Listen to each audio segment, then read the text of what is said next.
Hola, muy buenas tardes con todas, con todos en el territorio ecuatoriano. Y por qué no decir también fuera del país a los amigos, amigas y amigues en este nuevo lenguaje de inclusión de género que nos van a observar en otros países, ¿verdad? Ya en Nueva York tenemos algunos amigos que se fueron de Ecuador hace mucho tiempo, en Inglaterra, en España, en Uruguay, bueno, en fin, en algunos países donde sé que están pendientes de este espacio que le hemos denominado gente común. El día de hoy, como le habíamos ofrecido, hoy nos van a acompañar dos personas a las que valoramos y queremos muchísimo en esta nueva programación de Gente Común con el tema acerca de la protesta social y los derechos humanos. Hoy vamos a estar con el sociólogo Javier Moreira, colega, amigo, nos conocemos ya hace algunos años atrás, y nuestra querida amiga, la licenciada Joy Chévez.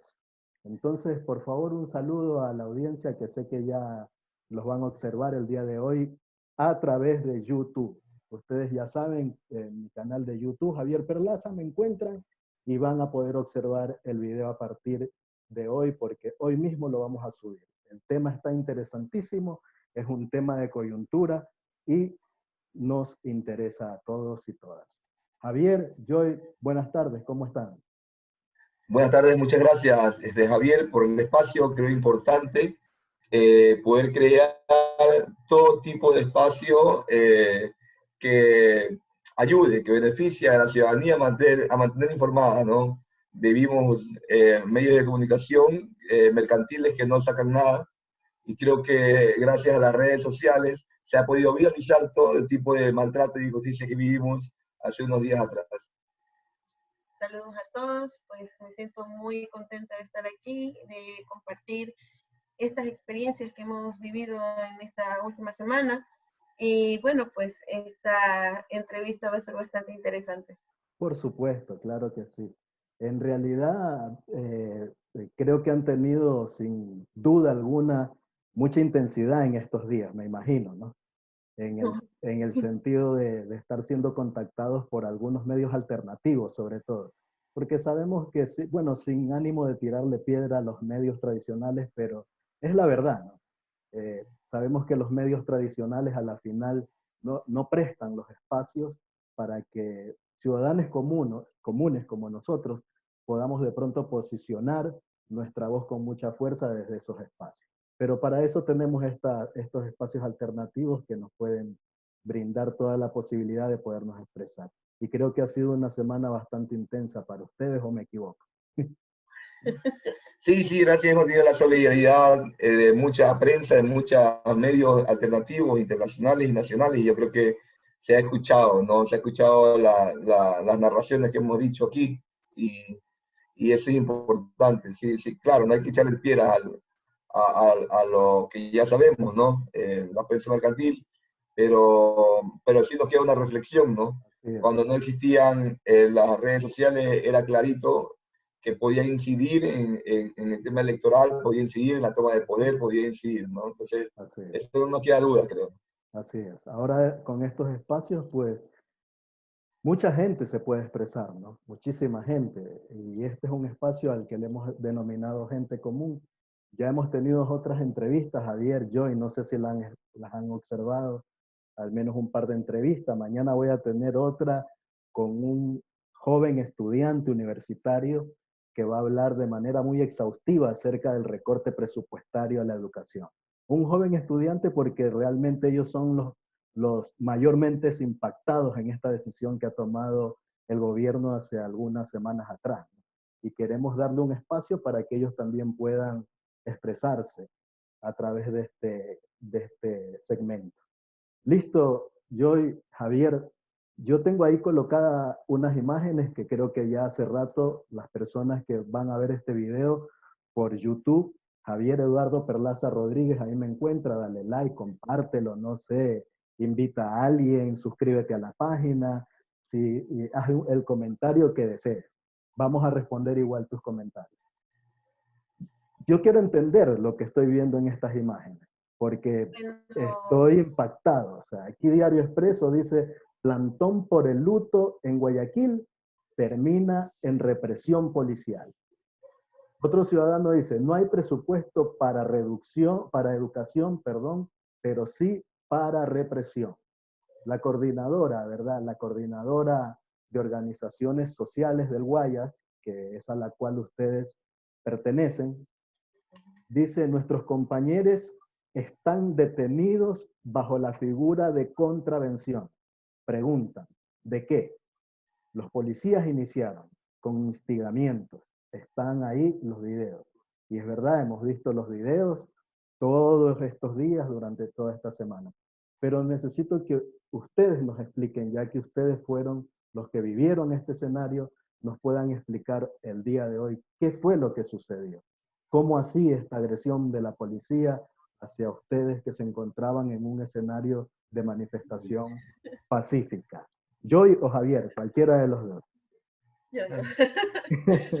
Bueno, te digo, Javier, el día 14 nos encontrábamos ahí en el Parque Centenario, un grupo de compañeros que decidimos salir a protestar, pues por muchísimos motivos, pues, ¿no? Desde la inoperancia de nuestro gobierno, cómo ha llevado la emergencia sanitaria en nuestro país, pues ha sido deplorable, ¿no? O sea, realmente se ven más precariedad, los muertos aquí en el suburbio, la violencia de género en las casas, niños que están siendo maltratados, y bueno, pues una serie de cosas en las cuales nosotros como coordinadora pues estábamos con una inconformidad y pues nos pusimos de acuerdo y tomamos la decisión, salgamos, ¿no? Porque no podemos seguir en la comodidad de nuestro hogar mientras vemos a la gente morir.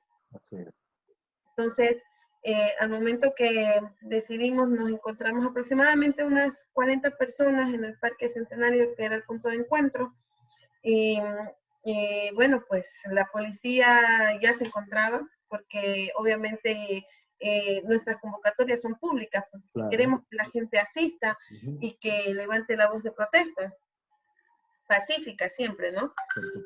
En este caso, pues ya se encontraban motorizados, ya había bastantes policías, nosotros éramos un grupo pequeño, considerable, pero realmente no éramos tantos como se ha habido en otras protestas, incluso en esta misma semana, bueno, la semana pasada. Entonces, la policía empezó a acercarnos, empezaron a instigar a una compañera que andaba en bicicleta, dos compañeros fuimos para allá a evitar que la sigan molestando, porque era un tema de que te tocaban, que te empujaban con los escudos, que te sostenían de los brazos, pero salga, y nosotros pues no teníamos ahí ni 15 minutos, entonces nosotros queríamos permanecer, queríamos negociar primero, ¿no? Uno de nuestros compañeros, una compañera, había negociado ya con uno de los policías, un sargento, indicándole que en una hora que nos permita estar allí en un plantón, porque era un plantón, una hora y basta, que ya salíamos. Sin embargo, muchos policías empezaron a empujarnos y bueno, pues hasta cuando se dio de que ellos dijeron que iban a hacer, te voy a decir en los términos que ellos utilizaron en el momento del juicio, iban a hacer un barrido con nosotros. ¿Ya? Entonces, para mí esa palabra es nueva, pero tal cual lo dijeron, era un barrido. Entonces nos barrieron hacia la 9 de octubre y de ahí pues nos obligaron prácticamente a virar por la calle Boyacá y retornar por Vélez.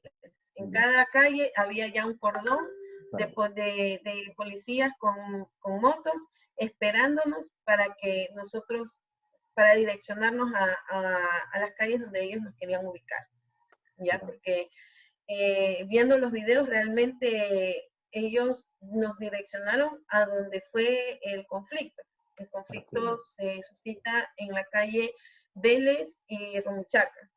Entonces, ya venían policías instigando, ya venían policías golpeando. Incluso una compañera logró filmar, que fue creo el primer video que sale y se hace viral en las redes, que ella pone su cara, pone la cámara hacia donde está ella y se ven los policías detrás empujándola. Y la misma compañera alcanza a filmar al momento de que, o sea, somos familia, ¿no? Tenemos 2 hijos que acaban de terminar el colegio, son adolescentes, están ya a punto de ingresar a la universidad y pues se sentían inconformes con el recorte del presupuesto a la educación y pues ellos decidieron que querían ir con nosotros. Nosotros como padres pues aceptamos porque creemos nosotros que ellos tienen la libre expresión, ellos pueden salir también a decir que están en desacuerdo. Y caminaban más adelante de nosotros, aproximadamente media cuadra, ¿no? Cuando los policías que ya nos estaban esperando en Rumichaca, en vista de que a pesar de que nos habían ya venido golpeando durante todo este camino, que nosotros empezamos a decir, tranquilos, y ya nos vamos, ya estamos caminando. Y a pesar de que nos golpeaban, no reaccionábamos. A Javier le dieron un toletazo en la espalda, pero de una manera brutal, y no fue en el conflicto. Ahí en las fotos que mostraste anteriormente, se ve un joven que está, en las imágenes anteriores, se ve un joven que está en el suelo. Está en el suelo, es mi hijo. Entonces, ahí tú ves a un costado a Javier, y en las imágenes que están en la parte superior se ve a una amiga mía que está con una mochila rosada que lo está sosteniendo y yo estoy detrás de él. Y quiero asumir, perdón, Joy, quiero asumir que en ese momento, obviamente ustedes como padres reaccionan, ¿verdad? Pero en ese momento, por la reacción que ustedes quizás tuvieron de tratar de cubrir al niño, porque es un niño de 17 años de edad, ¿sí? Así es. Asumo que los policías los tienen que haber también golpeado en ese momento a ustedes por tratar de defender al niño.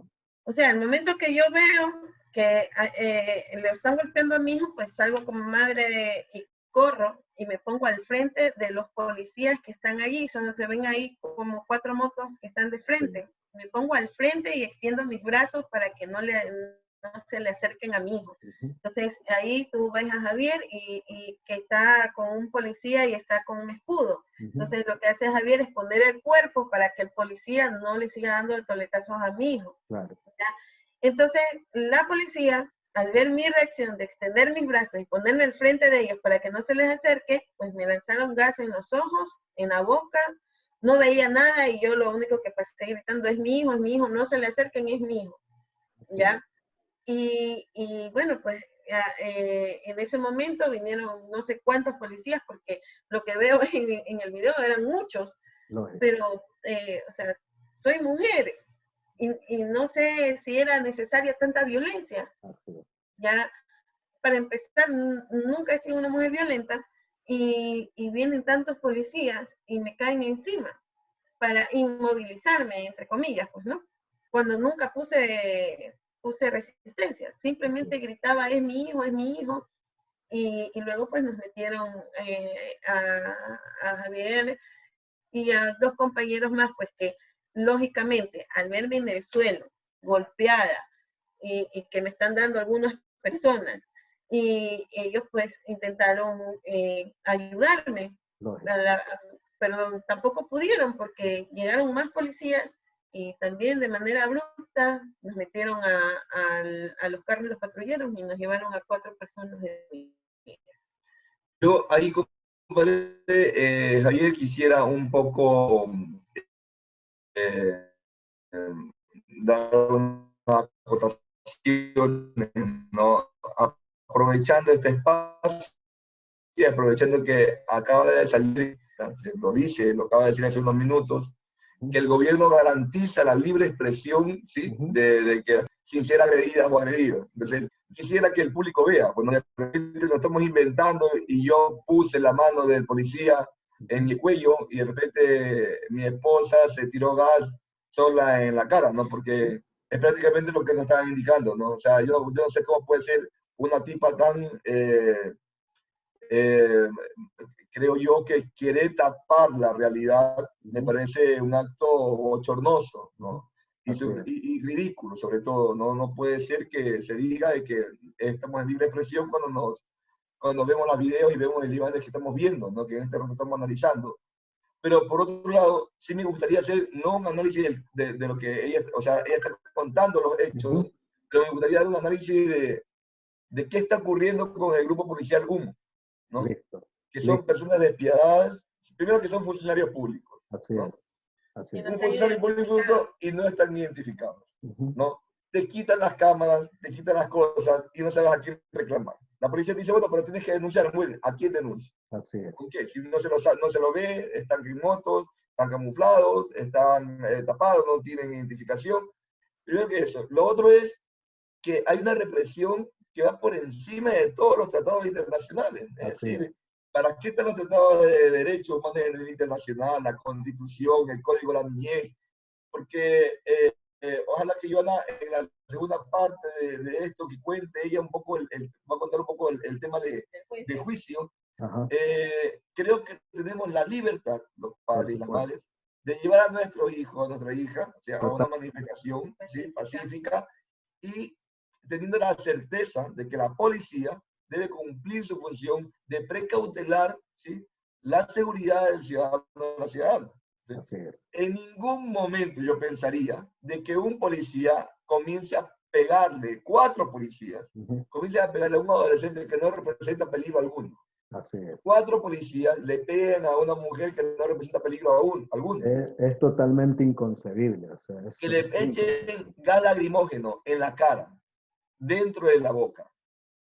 Que le intenten pegar a un compañero con el tolete, con la punta del tolete dentro de la boca, para romper los dientes. Me parece no solamente un abuso, sino más bien un tema enfermizo que se está institucionalizando.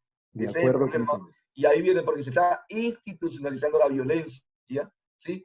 Y los protocolos, todo lo que se ha luchado por el tema de derechos humanos, por el tema de la Constitución, por el tema de las leyes, por el procedimiento de la policía, todo eso no se lee.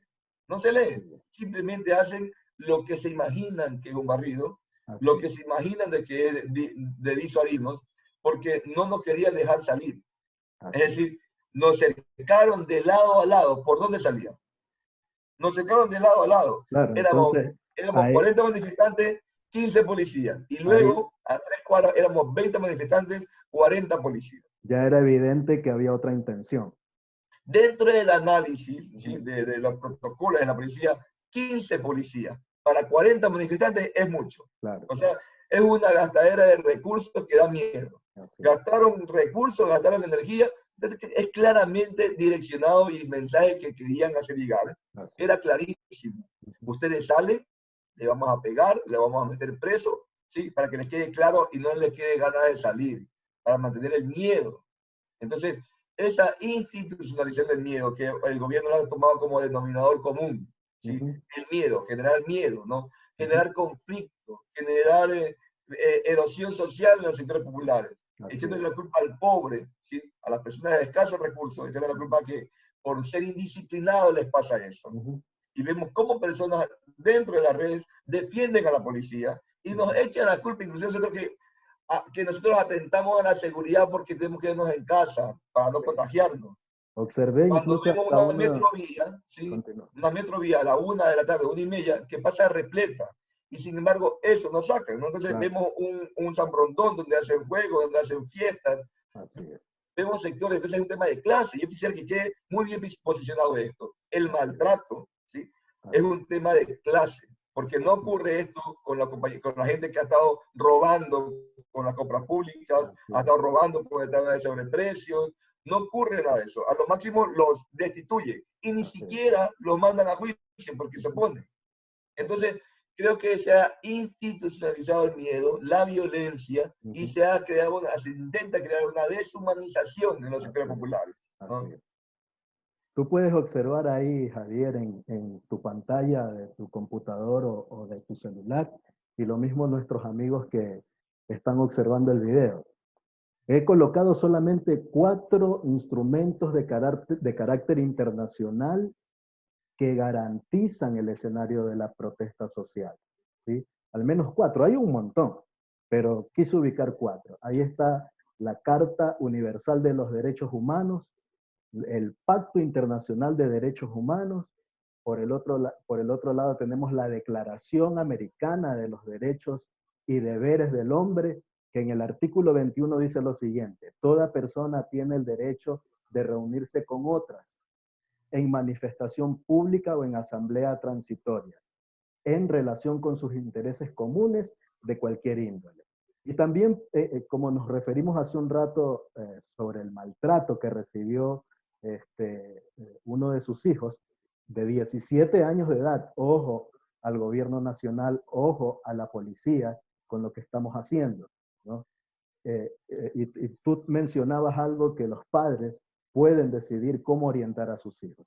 La Convención sobre los Derechos del Niño, ¿sí?, suscrita por este país en 1989. Ecuador también es parte, cuidado se les haya olvidado a los jueces, fiscales, abogados, a la gente de la policía, a la gente de este gobierno, ¿no? En el artículo 5 dice lo siguiente: los estados partes respetarán las responsabilidades, los derechos y los deberes de los padres o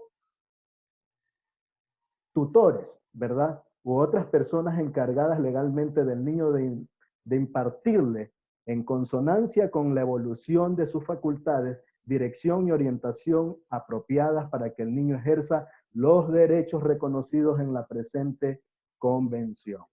Eso con los instrumentos internacionales. Entonces yo coincido plenamente con ustedes en este sentido de que no creo que ese sea el rol de la policía.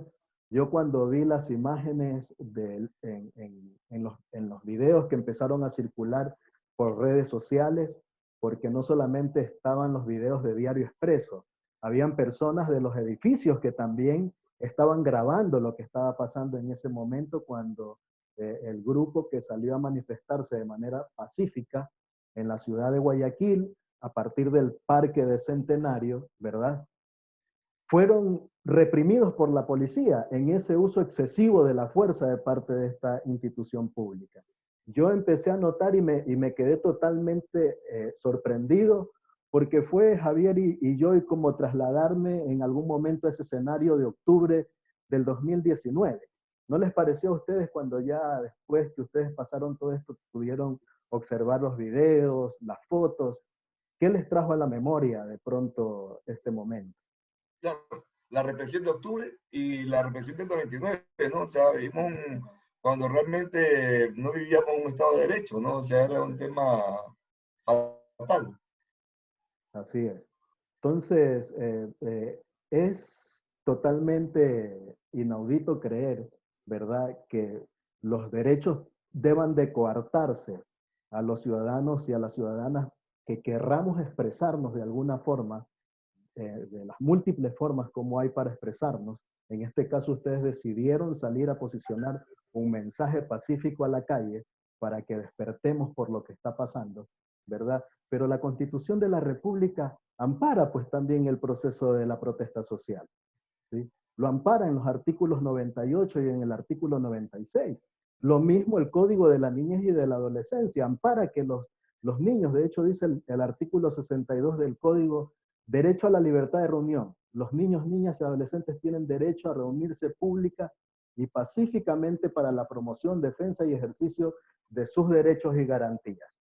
El adolescente no se encontraba en un escenario generando disturbios, rompiendo edificios privados o públicos. Estaba en un proceso pacífico de protesta porque es un adolescente empoderado, concientizado con lo que está pasando. Él sabe que el recorte presupuestario a él que está por ingresar a la universidad le va a afectar y por lo tanto es un escenario donde él puede expresar ese descontento al gobierno, ¿sí? En todo caso, me gustaría pasar al otro momento de qué pasó en ese escenario ya cuando ustedes fueron trepados al patrullero, ¿verdad? Porque en el video se ve cómo los trepan como si ustedes fueran criminales, ladrones, hubiesen matado a alguien. De verdad es indignante la situación. Eh, y fueron trasladados hasta la PJ, la Policía Judicial, acá en Guayaquil, y luego a un proceso judicial. ¿Qué pasó en ese escenario? Me gustaría poder escuchar. Realmente, primero nos llevaron fue a un UPC, ya. Ahí estuvimos alrededor de 1 hora. En esa hora para mí fue terrible porque no podía respirar. Como me habían lanzado gas hasta en la boca, claro. Era terrible, no podía respirar. Entonces, bueno,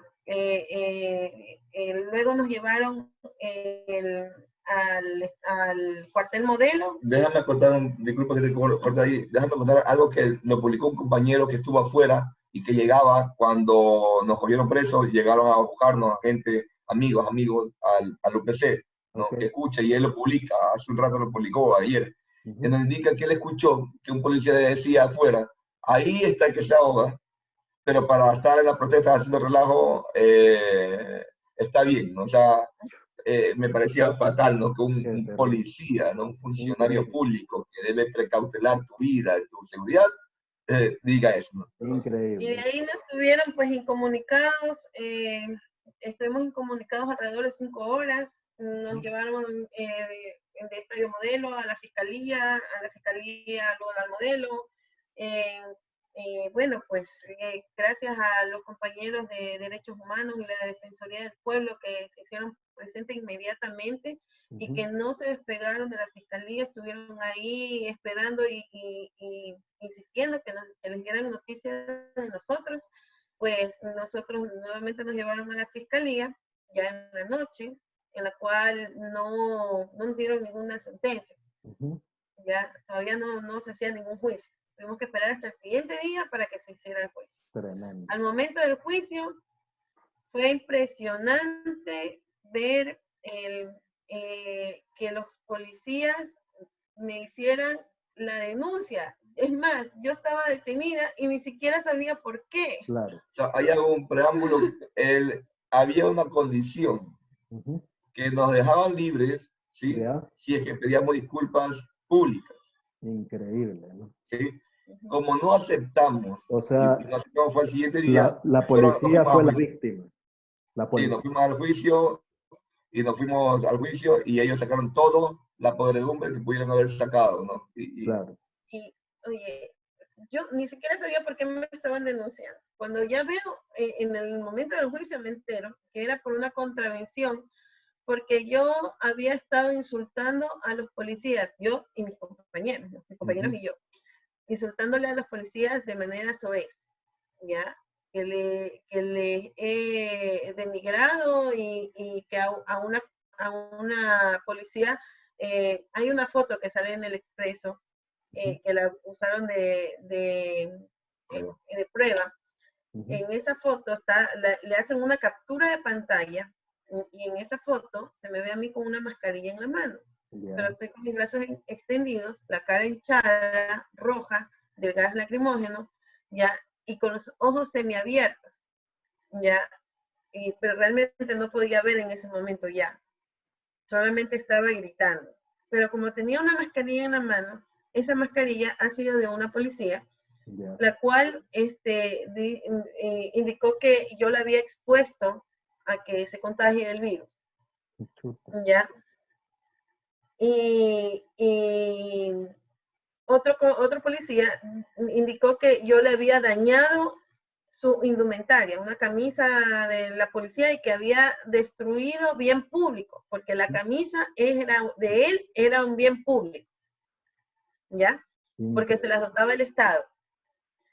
No, pues y aparte de esto, el abogado hace juicio sobre, o sea, un juicio de valor sobre mi calidad de madre por haber llevado a mi hijo a una marcha pacífica. O sea, eso fue la gota que derramó el vaso, ¿no? Yo hasta ahora puedo decirte que estoy totalmente sorprendida de la policía deshumanizada. Claro. Estoy el machismo. Incluso se ha institucionalizado tanto el machismo, y es una pena, porque la compañera policía que estaba allí, ni siquiera, porque les hacen leer parte de la declaración, y entre eso las palabras que que mis compañeros y yo les habíamos dicho, ¿no? Y el mismo abogado no le permite a la policía decir que las palabras soeces por su condición de dama. Entonces, se ha institucionalizado el machismo y es deplorable. O sea, es tan vil, ya, sobre todo en el caso de que están golpeando a mi hijo, defiendo a mi hijo, ni siquiera es que agredí a nadie, pongo el cuerpo como cualquier madre lo hubiera hecho, pongo el cuerpo para que me peguen a mí y no a mi hijo. Algo que podemos encontrar en ese segundo momento, Javier, es que un desconocimiento total, sí, gracias a nuestro abogado se hizo ver, lo hizo notar clarito. Primero, que creen que la policía y derechos humanos, sí, son enemigos a morir. Primero, ¿no? Eso cree la policía, y en serio, cree la policía de que los derechos humanos es un enemigo de la policía, es un enemigo, es un amigo de los delincuentes y es un enemigo de la ciudadanía. Eso es lo que quieren hacer creer, me parece fatal. Claro. Lo otro es que se institucionaliza tanto el machismo, ¿sí? Por emitir juicios de valor. Un abogado de tercer nivel, en pleno juicio, emite un juicio de valor, desconociendo código de la niñez, desconociendo leyes algunas, procedimientos. O sea, creo que esa defensa me pareció totalmente ridícula, muy fácil de romper, ¿no? Y es por eso que nos dan la libertad, ¿no? A partir de ahí nos da la libertad el juez, un juez bastante imparcial, da la libertad, conciliador, ¿sí? Pero me parecía increíble, ¿no? Que mi esposa, ¿sí? Le haya arrancado, haya golpeado a un policía de 2 metros, ¿no? 1,80 m, por ahí, 1,90 m, ¿no? Y que haya expuesto a otra policía a un tema de coronavirus. Y las frases que nosotros hicimos para insultar a estos pobres policías, inclusive el léxico que ellos utilizaban, un léxico de la sierra, ¿no? Sí, porque como ellos eran de la sierra, ¿no? Ellos decían que nosotros habíamos dicho chapas, hijo de puta. Imagina. Sí, para aquí el público, eso decía que le habíamos dicho, ¿no? Cuando nosotros, si yo quisiera insultar a un policía, le digo Paco, hijo de la... No, claro, por supuesto. Pero aquí es otra jerga la que se llama acá. Era clarito que era un tema armado, no tenía por dónde, no tenía por dónde. Pero vamos a seguir con una denuncia, porque no creo que esto deba quedar. Debemos sentar un precedente. Así es. Porque la ciudadanía no puede aceptar la violencia como algo normal. Así es. Vivimos en un estado de derecho, no del estómago, no de las emociones. No es lo que se me ocurra al que tenemos como presidente decir. No, no, no. Vivimos en un estado de derechos en donde hay una constitución, ¿sí? Y que se debe cumplir la constitución. Por supuesto. No va a tener juicios legales, va a tener problemas legales, perdón. Así es. Estamos para todos y todas que nos están observando con Joy Chévez, Javier Moreira, en este tercer programa de Gente Común. Protesta social y derechos humanos, ¿verdad? Joy y Javier fueron brutalmente agredidos por parte de la Policía Nacional el pasado jueves 14 del mes presente, cuando salieron a hacer una protesta totalmente pacífica a la altura del Parque de Centenario, para los que conocen la hermosa ciudad de Guayaquil. En realidad estoy totalmente sorprendido de ver que ese proceso de juicio totalmente sin ninguna lógica, sin ningún argumento, y que pareció ser que mientras iban en el camino los policías llevándolos a las distintas instalaciones donde ustedes mencionan, como al UPC, luego a la Fiscalía, luego a la PJ, como que en ese escenario iban construyendo recién el parte o qué cosa iban a poner para ver a quién, cómo los inculpaban y poder encontrar elementos de juicio, ¿no? A fin de que ustedes se pudieran quedar el tiempo que establezca la ley detenidos por supuestamente haber alterado el orden público. es inaudito poder presentarse ante una situación así, ¿no? Pero Javier, yo creo que lo que los impulsó a ustedes fueron algunas situaciones que han estado pasando en el país y que no deben de dejarse de desconocer. Por ejemplo, cómo las autoridades atendieron en el mes de marzo cuando el pico de la pandemia de COVID-19 pegó fortísimo en esta ciudad. De hecho, hasta ahora no sabemos las cifras, ¿verdad? La alcaldesa de nuestra ciudad salió hace unas semanas atrás a decir que probablemente en Guayaquil habían alrededor de unos 500,000 de personas afectadas. El día de ayer ya salió a decir que el miércoles, o sea, pasando mañana, estaríamos en semáforo amarillo, cosa que yo no entiendo, ¿no? Cuando todavía no hay un estudio concluyente de cuántas personas realmente están contaminadas en Guayaquil y cuántas fallecieron, ya se pretende cambiar de semáforo. Creo yo que a fines de mes estamos en verde y probablemente eso nos abra el escenario a un mayor nivel de contagio y tal vez de personas fallecidas. Lo que sucedió en Guayaquil, muertos en las calles, personas que tenían los cadáveres más de 72 horas en sus domicilios, gente que incineraba los cuerpos, personas que iban a los hospitales a ver a sus familiares y tenían que pisar cadáveres. De hecho, en el hospital del Guasmo Sur todavía están uno o dos contenedores ahí con cadáveres, pero también las otras decisiones, ¿no?, que se tomaron en el escenario de cuarentena. El ministro Martínez tomó la decisión de pagar los bonos, más de 325 millones para ser exacto, en un escenario de pandemia cuando esos recursos pudieron evitar que más de 1.600 médicos se contaminaran, según el estudio que hace el Colegio de Médicos del Guayas, ¿verdad? El escenario del recorte presupuestario a la educación, creo que son los contextos que a ustedes como organización los llevó a salir, o estoy equivocado. Me gustaría poder escuchar un poquito de eso, ¿no? Bien, sí, totalmente de acuerdo, ¿no? Me gustaría hacer como un análisis un poco lineal, ¿no? Con una línea de tiempo para ir enfocándonos un poquito, ¿no? Nos contagiamos en febrero, ¿no? Ahí comienza el contagio. Hay un brote de contagios y hay un colapso del sistema de salud, ¿sí? Recordemos eso, tomando en cuenta que Guayaquil es la ciudad más poblada, bueno, la segunda ciudad más poblada, pero sí la que genera más riqueza, ¿sí?, del Ecuador y con mayor comercio informal del Ecuador. Y es la ciudad, paradójicamente, con menos centros de salud pública y más centros de salud privada. Increíble. ¿Sí?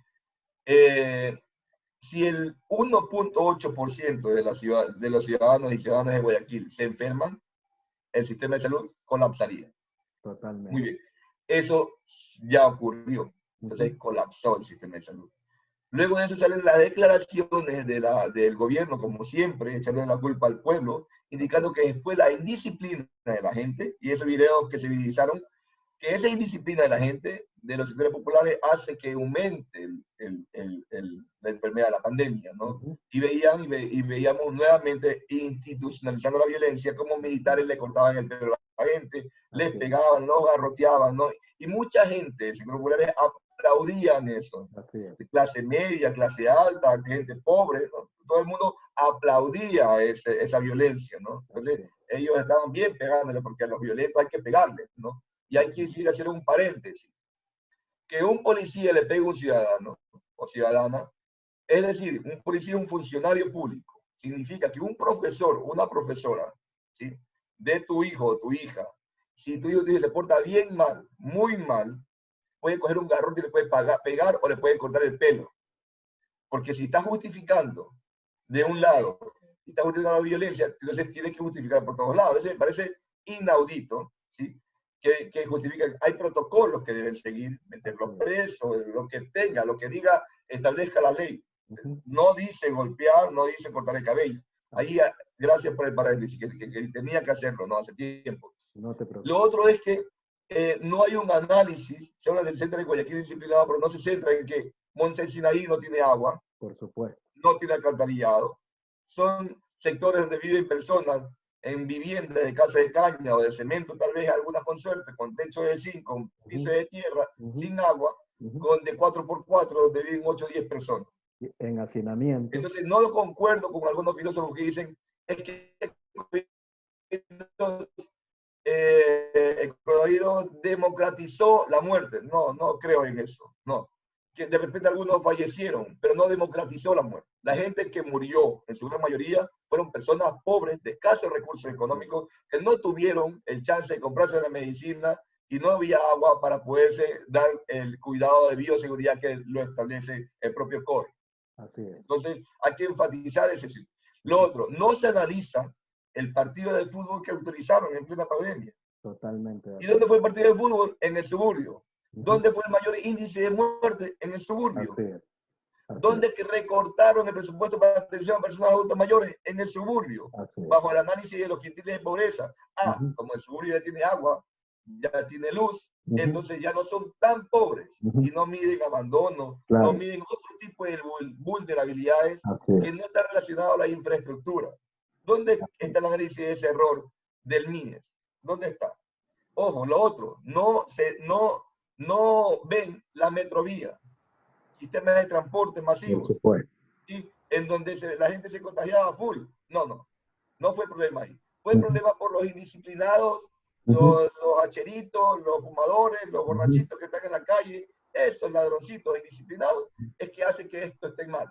No fue por la incapacidad del gobierno por reducir 6 millones de dólares en la salud, no fue la incapacidad del gobierno porque por las actas de corrupción, por los 60.000 funcionarios públicos despedidos, no fue por eso, fue por la indisciplina de Guayaquil. Me parece ridículo lo que están queriendo posicionar. ¿Qué ocurre después? ¿Qué ocurre?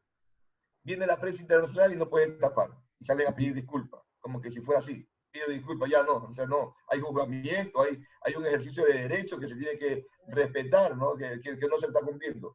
Pero pide disculpas. El New York Times publica que los contagios son 15 veces mayores a lo que publica el Estado.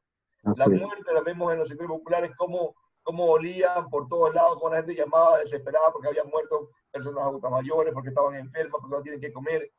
Entonces, esta serie de cosas nos incentiva, y dice, bueno, nos aturde y decimos, hay que hacer algo. Por supuesto. Porque o morimos en la casa, o morimos en la calle. Ojo, nosotros podríamos ir de la clase media para abajo. Tenemos posibilidades de poder sobrevivir.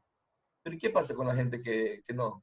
¿Qué pasa con la gente que no tiene esa posibilidad? Así es. Es por eso que nosotros, en solidaridad a todas las personas, salimos también a las calles a protestar.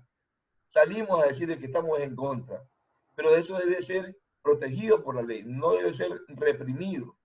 Pero ¿qué es lo que ocurre? Se sigue atacando de parte del Estado, ¿sí? Y sigue mandando dos leyes, la ley de finanzas y la ley mal llamada la ley humanitaria, ¿sí? En donde precarizan el trabajo laboral, protegen el sistema empresarial, pese a que el presidente dijo que no iba a haber despidos. Hay 80.000 trabajadores despedidos del sector privado. Así es. A nivel nacional, 80.000 trabajadores despedidos a nivel nacional. Y no despiden a cualquier trabajador o trabajadora. Claro. Están despidiendo a los más antiguos. Así es. ¿Sí?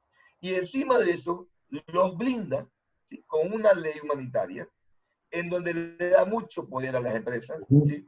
Y le dicen, es que entre el empresario y el trabajador tienen que negociar. Ya, pues yo quisiera ver un Álvaro Noboa negociando con un trabajador, con el jardinero.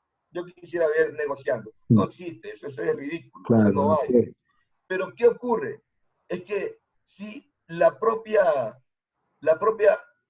Merkel, ¿sí?, el ícono del sistema capitalista, la diosa de los empresarios, ¿no?, con su modelo espectacular, ella indica, ¿sí?, que el empresariado latinoamericano no le gusta pagar impuestos y paga poco. Y que eso se debe mejorar.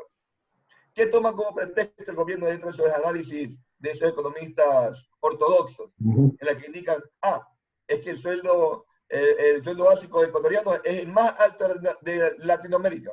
Y solamente te muestran el puntito blanco de la cartulina negra o el puntito negro de la cartulina blanca. Así es. Solamente eso te muestran. O sea, no dicen que somos un país dolarizado, claro, que la vida en Ecuador es más cara, que los salarios en el escalafón es el más bajo, ¿sí?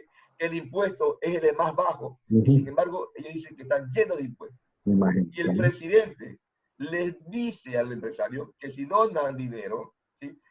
Será el 100% de sus donaciones transferidos al tema de los impuestos. Entonces no es donación, claro. Están pagando impuestos, no es donación. No menciona que somos el país, ¿sí?, con más alto índice de evasión de impuestos y evasión fiscal y paraísos fiscales.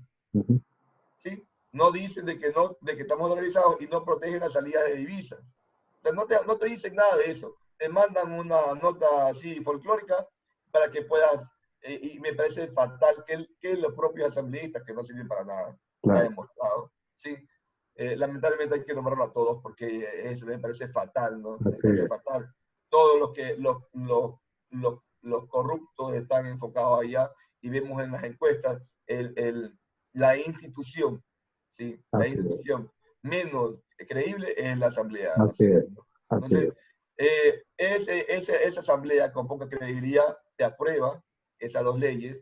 Un juez logra evitar el tema del recorte presupuestario en las universidades, ¿sí? Pero te están dando al más pobre. Lógico. O sea, te quitan la posibilidad de estudiar, le quitan la posibilidad de tener un trabajo digno y estable, porque pues, te pueden votar y no pasa nada, te pueden contratar, votar, te pueden contratar por 2 horas, por 3 horas, no importa, o sea, aquí vive la fiesta, ¿no? Y creen que va a venir inversión extranjera y van a invertir la plata y que la plata va a caer del cielo como tipo cascada para que la gente se vuelva, la gente pobrecita, pueda tener trabajo y pueda tener que comer. Eso es falso. O sea, disculpará Javier, pero los capitales, la riqueza que genera la empresa privada, las multinacionales, no son puestos en bancos ecuatorianos. Por supuesto. Son puestos en Miami, en otros países, en paraísos fiscales.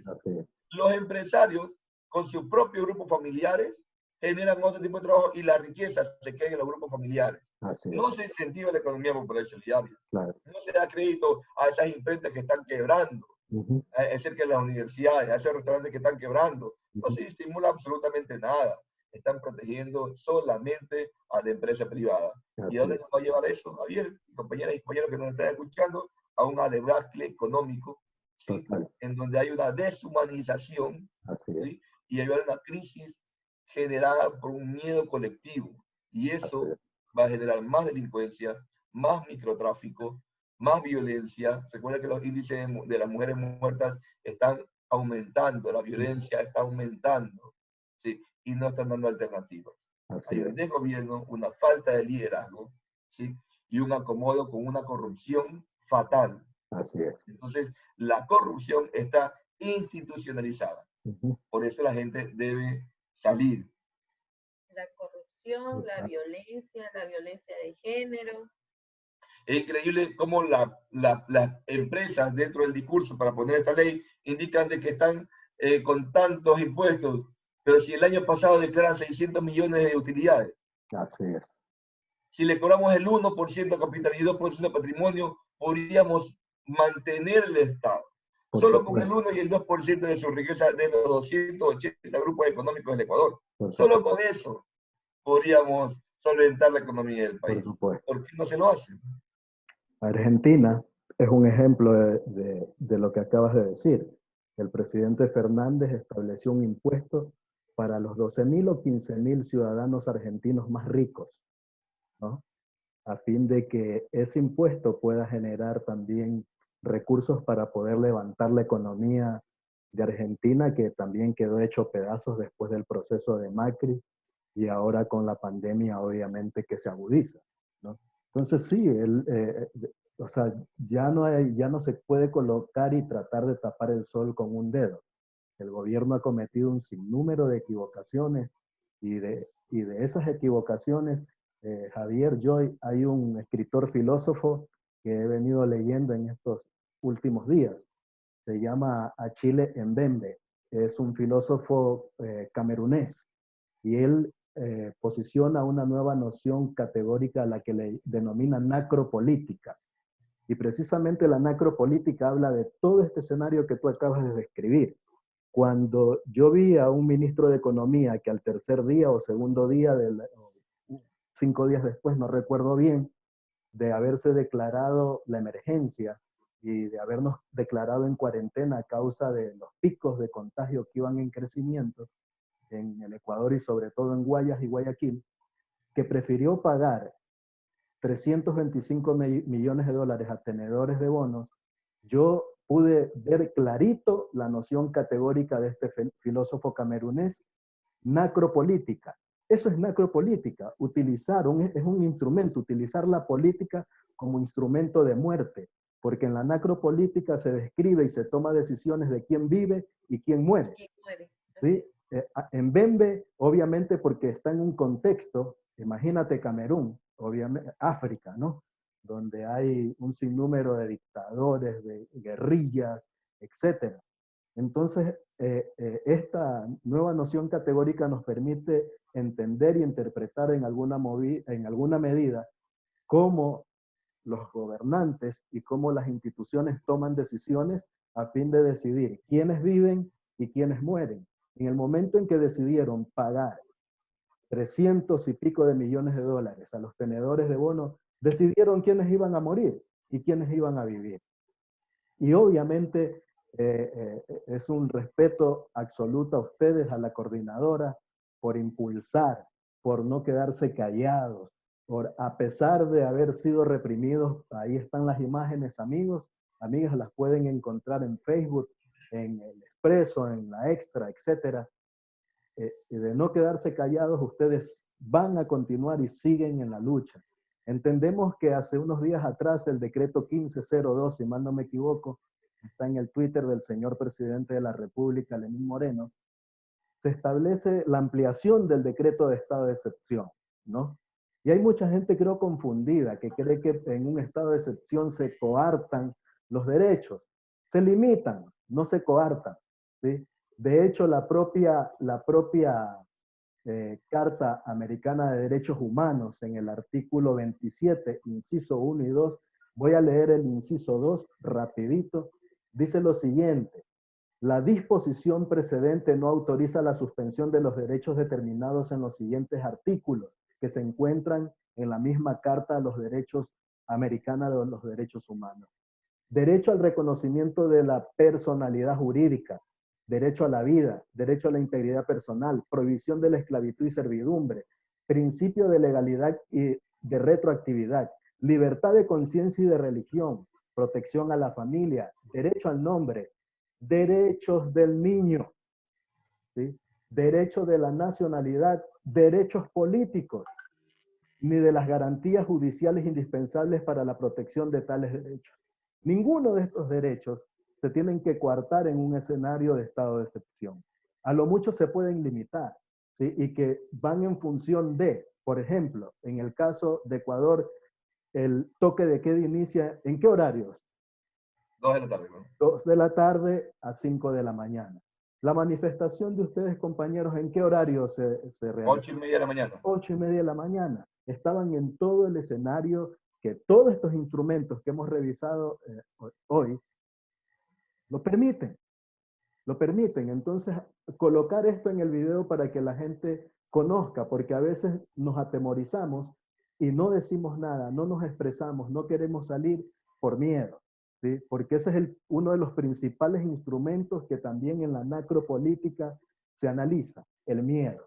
El miedo que nos ha paralizado a hablar, a decir, a expresarnos, a salir a las calles. Y bien por la organización de la coordinadora, ¿verdad?, de organizaciones del Guayas, bien por Javier y por Joy. Ojalá en la ciudad pudiéramos encontrar más ciudadanos y ciudadanas como ustedes, estimados y queridos amigos y compañeros. Y desde ya nuestra fuerza para que sigan luchando por no sus intereses, sino los intereses comunes de todos y de todas. ¿Qué es lo que plantea la coordinadora para los siguientes días? Porque hoy Guayaquil salió a la calle nuevamente, pero también Pichincha, también Quito, ya están en las redes sociales. Durante todo el día hemos visto desde ayer camiones movilizándose, gente movilizándose. Claro, esto no lo van a pasar los grandes medios de comunicación de este país, Pero gracias a Dios por las redes sociales, por YouTube, por Facebook, por Twitter, cuando son utilizados como buenas herramientas podemos comunicar. ¿Qué es lo que la coordinadora plantea para los siguientes días, Javier y yo? O sea, nos estamos viendo a diario porque el escenario es muy cambiante, ¿no? Hoy día salimos otra vez a las calles. Cada vez que salimos como coordinadora, lo importante de la coordinadora es que es un tema, es una visión horizontal, ¿no? La tomamos en conjunto. Entonces, yo no soy el vocero, ni Ivana es la vocera de la coordinadora, solamente somos parte de esta entrevista porque fuimos los agredidos, ¿no? Nos agredieron. Pero en todo caso vamos a estar, vamos a estar pendientes no vamos a abandonar las calles, eso sí te puedo decir. Nos conocemos, ¿no? La gente de la coordinadora se conoce, no nos vamos a amedrentar, no vamos a desmayar, vamos a seguir en las calles, vamos a seguir protestando pacíficamente por temas de derechos. Pero yo sí quisiera decir algo, porque lo leí en redes cada vez que subimos algo. Ustedes salen pero no proponen. Yo digo, sí hemos propuesto y 500.000 personas desde la cátedra de las universidades han propuesto, ¿no? Pero yo sí quisiera mencionar unas cuantas. Nosotros creemos que la crisis debe ser enfrentada por quienes generan la riqueza en este país. Se trata no más de 180 o 175 grupos de poder. Y que esos 170 grupos de poder pueden aportar sin ningún problema con más de 5 millones de dólares para reactivar la economía. O sea, tienes ahí ya un mecanismo que puedes hacer. Hay que exigirle también otra parte, hay que exigir que se repatrien los más de 30 millones de dólares que están en el extranjero, en paraísos fiscales. Se debería exigir eso. O sea, que no sería como normal tener dinero afuera. El gobierno le podrá dar facultades, inclusive tributarias, si tanto que critican el tema tributario, podrían dar algún tipo de beneficio o facilidad tributaria, pero que traigan ese dinero para que pueda dinamizar la economía, siempre y cuando sea utilizado para generar empleo, para generar riqueza, ¿no? ¿Verdad? Creo que se debería suspender el tema del pago a los intereses y capital de la deuda externa. Se debe entrar en un proceso de renegociación. No podemos hacer lo que los otros países del mundo han dejado de hacer. Han renegociado la deuda externa. Y perdón, es el único país que no lo hacemos. Perdón que te interrumpa ahí. Incluso lo que estás mencionando fue algo que lo dijo el propio Fondo Monetario Internacional. Totalmente. Y Ecuador hizo caso omiso frente a eso y hemos pagado deuda externa en estos días de crisis. Así es. Continúa.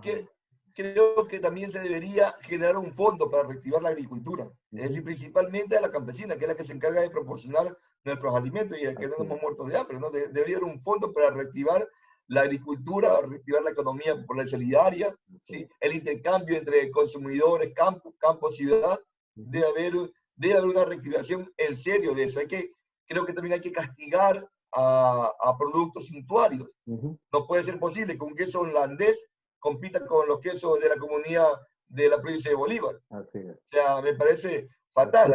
Creo que hay que preservar la inversión en la salud, en la educación no deben bajar, más bien deben aumentar, ¿sí? No se puede permitir que se les rebaje este tipo de recursos a las universidades, ¿no? Porque además está incumpliendo un artículo de la Constitución, ¿no? Creo que para poder lograr que se atiendan estas y otras propuestas para la justicia social y económica, es indispensable que las fuerzas populares se junten. Y aquí hay algo muy interesante. Los sectores populares, los funcionarios, la ciudadanía en común, nos indican, bueno, es que no podemos salir porque soy funcionario, o porque tengo miedo, o que si me contagio. Muy bien, entendemos tu miedo, entendemos tu preocupación, muy bien, pero sí podemos hacer algo. Podemos pegar los carteles y concientizar a la gente mientras hacemos cola en el banco, mientras hacemos cola comprando, mientras salimos a trotar, mientras salimos a andar en bicicleta, pegarnos carteles. Cuando se reactive el tema amarillo, la franja amarilla, los creyentes, porque vayan a la iglesia con carteles pegados en las espaldas, con camisetas, con consignas, indicando distribuir nuestros derechos a nivel de papeles. La clase media, que ahora está dedicada a la entrega de comida a domicilio, ¿sí? Deberían imprimir todo lo que es la ley humanitaria y entregarle a la ciudadanía mientras entrega la alimentación para que la gente se inteligencialice, ¿sí? Pueda leer y saber de lo que se trata. Es decir, sí creo que hay alternativas que puedo hacer si es que no salgo a la marcha. Lo que nos falta es un poco de crear redes, voluntades, crear la olla común, la compra común, ¿sí? Hay que crear la canasta comunitaria, hay que crear ese incentivo, que juntarnos. No solamente salir a protestar es con lo que vamos a conseguir, porque si no, lo que vamos a conseguir es que entre otro presidente. Debemos organizarnos, ¿sí? Debemos trabajar en la horizontalidad, en donde no creamos que vamos a esperar a un líder que venga y nos salve, ¿no? Ay, que tiene que venir Correa para salvarnos. Eso es fatal. Eso es no tener, creer en nuestras capacidades. ¿Sí? Sí, yo creo que necesitamos horizontalidad en las organizaciones sociales. Necesitamos dejarnos de ver como que somos los absolutos y tapar con nuestra sombra, tapar a los otros o otras. Yo creo que hay que replantearnos todos los días, aprovechar la cuarentena y replantearnos todos los días qué estoy haciendo yo que fomente el machismo. ¿Qué estoy haciendo yo que fomenta el tema de preocuparnos en peleas que perdió nuestro amigo ecuatoriano, pierde una pelea y genera más noticias que la ley de humanidad? Yo creo que tenemos que replantearnos, sin entrar a polémica de que no sea importante. Yo creo que es importante, pero entre esa pelea de importante y la reducción de tu dinero, de la precarización laboral, ¿qué importa más? Entonces, yo creo que hay que repensarnos a cada rato y no creernos que somos profesionales y que nos ponemos un palestra acá porque yo soy más, yo conozco más y yo sé más de lo demás, y entonces por eso yo pienso en lo que yo creo. Entonces, hay que entender que de un tiempo a otro la gente comenzó a estudiar por la que te simbolizaba económicamente, más no por el compromiso o por lo que tenían los docentes hace mucho tiempo, que era la vocación. Claro. Yo creo que la gente dejó de lado la vocación por entrar a un sistema de generar dinero y ganar más. ¿No? Entonces yo cuido mi zona de confort y como no es a mí, entonces ya que no, quédate en casa, no salgas, ¿no? Porque no siento el sufrimiento humano, porque veo el sufrimiento humano como algo normal. Eso yo creo que sí podemos hacer. Eso sí podemos, nosotros son cositas pequeñas que cada cual, cada ciudadano, sea ciudadano y ciudadana, puede hacer de una forma individual. Y si no quiere subir las redes, que no lo suba, pero que concientice al otro, a la otra, al vecino, que se aplique la solidaridad. Y la solidaridad debe ser reactiva. ¿Y cómo es reactiva? Pues con la economía popular y solidaria. Si no sé qué es economía popular y solidaria, pues debo leer qué es economía. Debo dejar de un lado el Facebook y dedicarme a leer un poquito qué es economía popular y solidaria y cómo puedo ayudar a las demás con el simple hecho de unirme. Eso es, Javier, ¿no? Sí, imagínate, yo coincido plenamente contigo. De hecho, el año anterior, cuando sucedió lo del mes de octubre, y podía ver lo que pasaba en Pichincha, ¿no? Y en algunas ciudades de la sierra, cómo la gente realmente salía con tanta fuerza y con tanto empoderamiento, tanto así que muchas personas perdieron la vida en ese espacio, ¿no? Algunos fueron mutilados, perdieron sus ojos, otros terminaron presos. Y cuando miré hacia Guayaquil, yo veía otro escenario. Y yo decía, en realidad necesitamos en esta ciudad recomponer el tejido social definitivamente. El tejido social que hace tiempo ha sido destruido y que por lo menos desde mi visión, desde mi perspectiva, quizás pueda estar equivocado, se debe a un modelo que se impone desde el escritorio, desde el espacio del municipio hacia el resto de Guayaquil, ¿no? Pero bueno, ese es motivo de otro análisis y que en algún momento podemos desmenuzar toda esta descomposición de las organizaciones sociales, de los movimientos barriales en Guayaquil. Yo me acuerdo cuando era un pequeño de 7, 8 años, cómo las organizaciones barriales eran tan fuertes, tan cohesionadas, tan unidas, que por lo menos en el suburbio se consiguieron grandes logros, ¿sí? Grandes logros, porque el suburbio no es lo que se ve ahora para los amigos que viven y que han nacido recientemente hace 10, 15, 20 años atrás, pueden llegar a pensar de que el suburbio es lo que vemos ahora, ¿no? Con calles asfaltadas, con tendido eléctrico, etcétera. Eso no era el suburbio era agua, mangle y lodo, ¿sí? Y sin embargo, el tejido social de aquellas épocas era tan fuerte que muchas cosas se lograron conseguir. Ahora creo yo que necesitamos recomponernos, sí, con el contexto de lo actual, ¿verdad? Ahora estamos en un contexto diferente, el mundo ha evolucionado, ahora todo es mucho más rápido, hay redes sociales, está la internet, están las nuevas TICs, está la tecnología, y que eso debería de ayudarnos también para fortalecer y recomponer el tejido social de la ciudad de Guayaquil y, por qué no, de otras ciudades. En todo caso, me alegra poder escuchar la posición de la organizadora, ¿verdad? De la coordinadora, perdón, de organizaciones sociales del Guayas, la posición de Javier Moreira y de Joy Chévez en esta tarde. Hemos estado compartiendo con ellos para podernos enterar de qué pasó el 14 de mayo, ¿no? Fue, como yo le llamo, volver a ver un escenario, pero de forma más micro, de lo pasado en el mes de octubre. Y que espero que ojalá que en estos días, donde sabemos que la gente va a estar saliendo tal vez a la calle a protestar, no porque queremos, sino porque hay derechos que nos asisten y hay derechos que están siendo vulnerados, ¿sí? Cuando hay un recorte de casi 100 millones de dólares para la educación, eso significa menos docentes, menos personal administrativo, menos bancas en las universidades, menos presupuesto para investigación.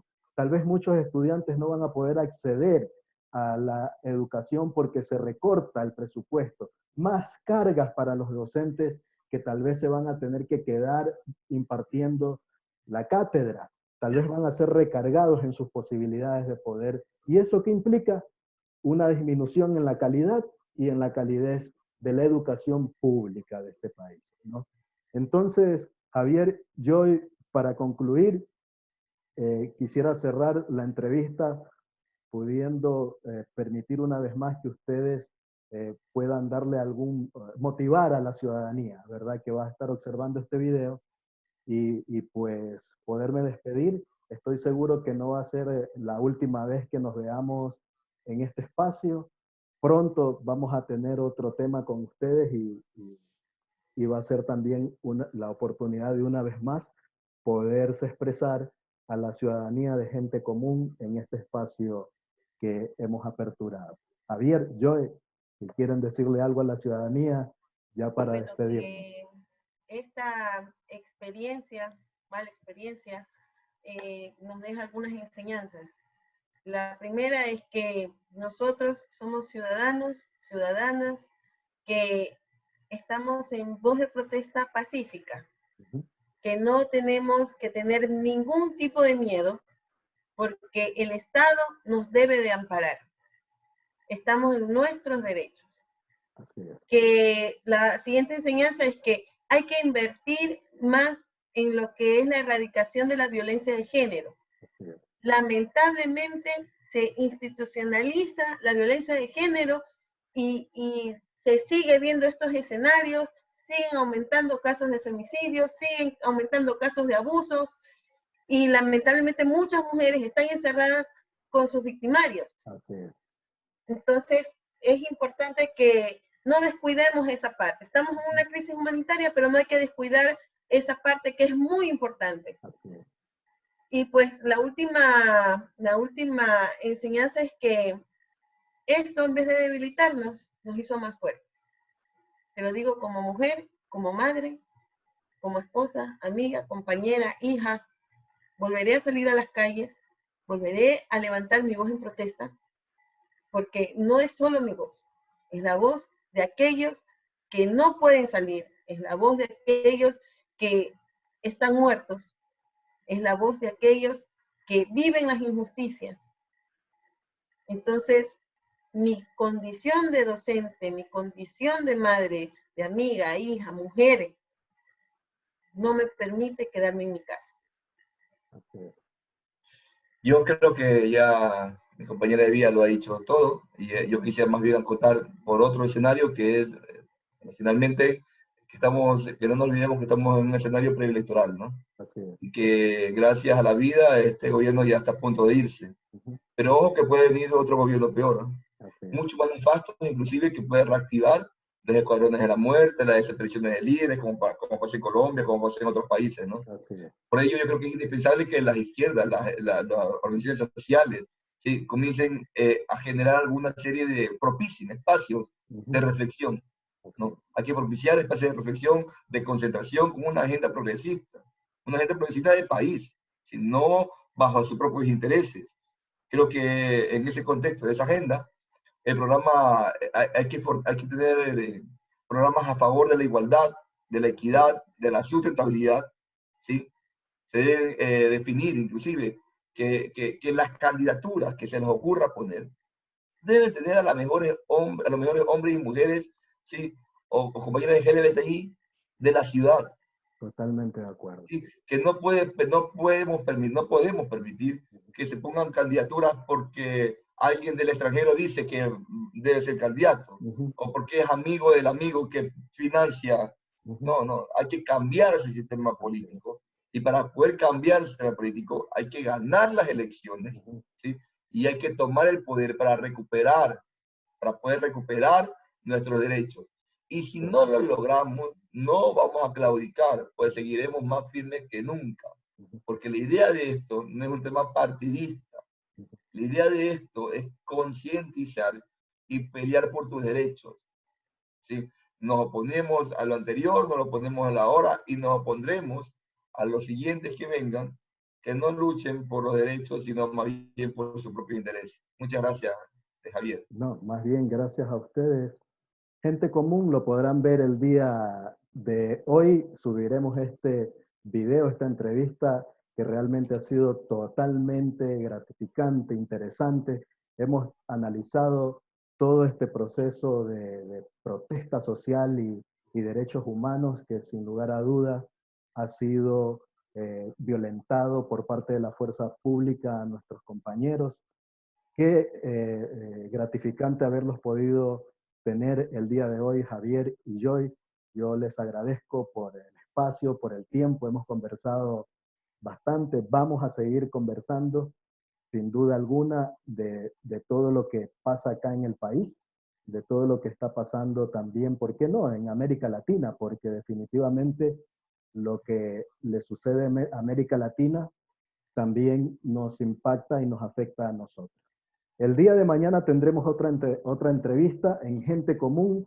Estaremos analizando el recorte del presupuesto a la educación con un estudiante universitario. Este es un espacio para los que no tienen voz, pero a pesar de que no tienen voz, tienen muchísimo que decir y como ustedes pueden ver, siempre lo dicen con objetividad.